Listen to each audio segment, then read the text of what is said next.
Hello everyone, I'm Dan the Man, and I'm a little under the weather right now, so sorry if I sound stopped up. Anyone who saw my last episode review will note, I didn't hate last episode, but thought it was one of the weaker episodes so far. But this episode was a definite return to the show's excellence. Before I begin, if you like this video, don't forget to like, comment, subscribe, and share the video. And don't forget to ring that bell for notifications. For starters, we found out apparently what happened to the Joker at the end of Season 1. The idea of him now apparently being sane was an interesting one.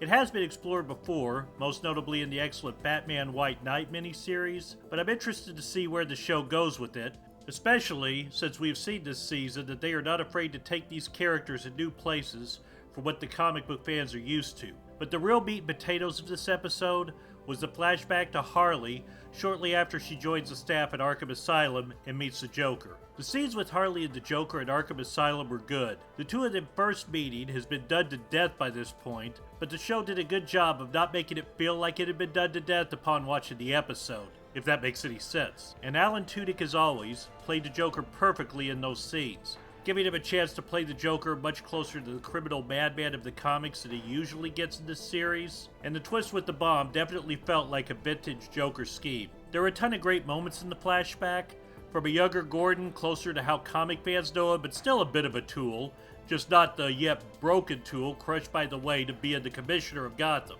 to the Riddler with hair, to seeing Harvey Dent pre-Two-Face, and incidentally, Andy Daly was great as the pre-Two-Face Harvey Dent, and his shtick about only caring about whether or not he has the votes for the election was very well done. But speaking of great performances, despite it being a flashback to Harley Quinn's earlier days, the MVP of this episode was Poision Ivy. Lake Bell shined in every scene she was in this episode. Her interactions with Harley were great as we see the birth of their friendship. Poision Ivy learning that maybe even she could find someone to care about again, aka Harley, was very well done, and Lake Bell managed to deliver it great while still maintaining Ivy's deadpan delivery. Honestly, well, I've said it before, but it bears repeating, Lake Bell has nailed Poision Ivy in this show.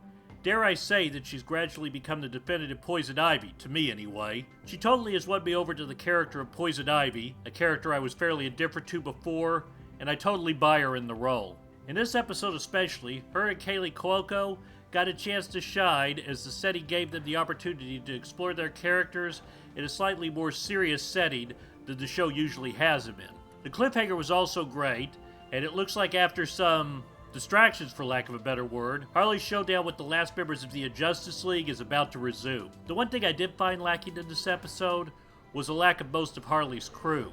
We did see Dr. Psycho, who had a small part, and he made the most of what little he was given, but there was no King Shark, Clayface, or Sy Borgman. After 2 episodes of not seeing them, I really hope we get them again next episode. Harley and Ivy are definitely the stars of this show, but it's just not the same without Harley's lovable crew of misfits with them. Not sure where they will go with Harley and Ivy being arrested. I'm guessing her gang is going to try to save her, but I wouldn't put it past this show to do something less predictable. But either way, I'm sure it'll be good, and the showrunners have promised us a moment we won't forget next episode, so I'm looking forward to seeing what that will be. Thanks for watching. If you like this video, feel free to check out my other videos you see here. I'm Dan the Man, and I'll see you next time.